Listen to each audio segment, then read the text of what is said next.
A jornada dos primeiros povos, a origem dos indígenas do Brasil. Imagine um tempo muito distante, há cerca de 20 mil anos. O planeta estava em uma das suas fases mais geladas, com enormes geleiras cobrindo grande parte do hemisfério norte. Foi durante essa era glacial que grupos humanos, em busca de novas terras e recursos, iniciaram uma longa jornada que mudaria para sempre a história das Américas.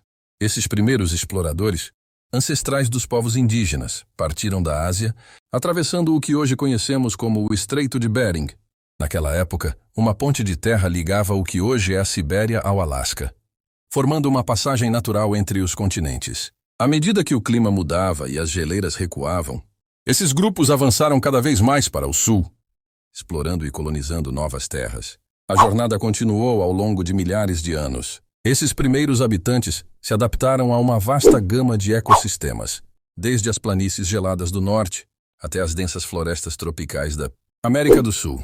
Movidos pela curiosidade, pela necessidade e pela busca de novas oportunidades, eles seguiram rios, atravessaram montanhas e finalmente chegaram àquela que seria sua nova casa, a região que hoje conhecemos como Brasil. O Brasil, com suas paisagens vastas e diversas, oferecia uma infinidade de ambientes para esses pioneiros.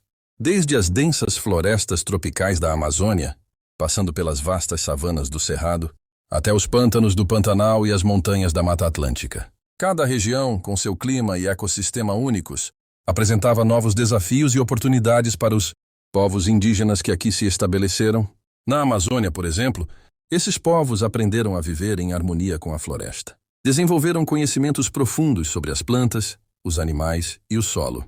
Criaram sistemas agrícolas sofisticados, como as terras pretas, solos extremamente férteis enriquecidos com carvão vegetal, restos orgânicos e cerâmicas quebradas.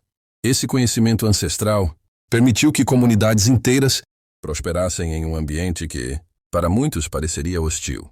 No Cerrado, as condições eram bem diferentes. Ali, os indígenas precisaram se adaptar a um ambiente de savanas, onde as chuvas eram escassas e os períodos de seca podiam ser longos.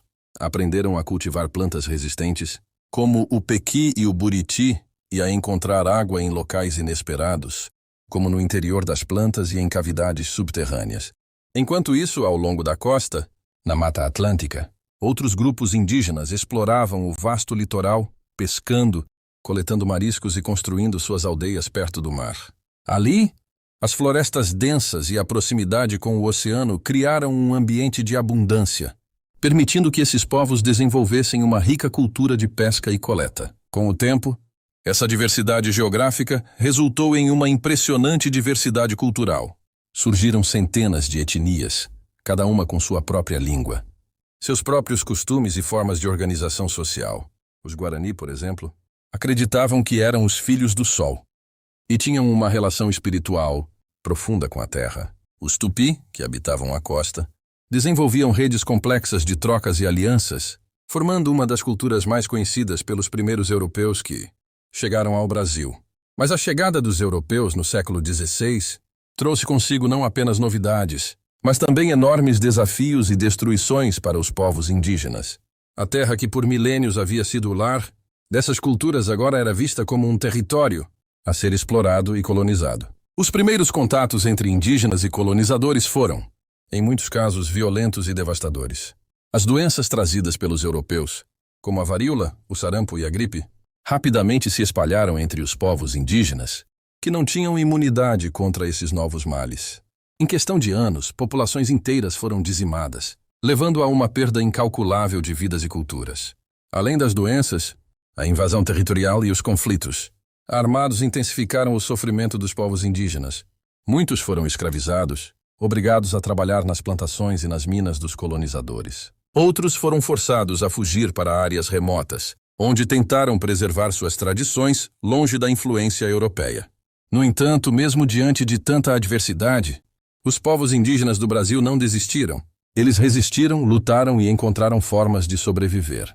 Em muitas regiões, formaram alianças com outros grupos indígenas e até mesmo com colonizadores dissidentes para defender suas terras e suas culturas. Hoje, após mais de 500 anos de resistência, as culturas indígenas no Brasil continuam vivas. As línguas, os rituais, os conhecimentos sobre a natureza e os modos de vida tradicionais ainda são praticados e transmitidos de geração em geração. Em todo o país, há comunidades indígenas que mantêm suas tradições e lutam por seus direitos, pela preservação de suas terras e pela proteção de sua identidade cultural.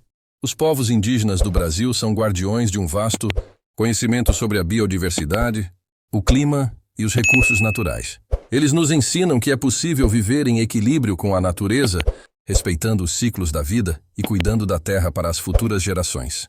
Eles são um lembrete vivo da importância de valorizar e proteger nossa diversidade cultural e ambiental.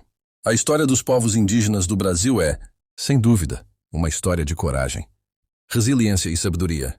Uma história que não se encerra no passado, mas que continua a ser escrita todos os dias. Como brasileiros, temos a responsabilidade de reconhecer e valorizar essa herança e de apoiar a luta dos povos indígenas por seus direitos e pela preservação de suas culturas.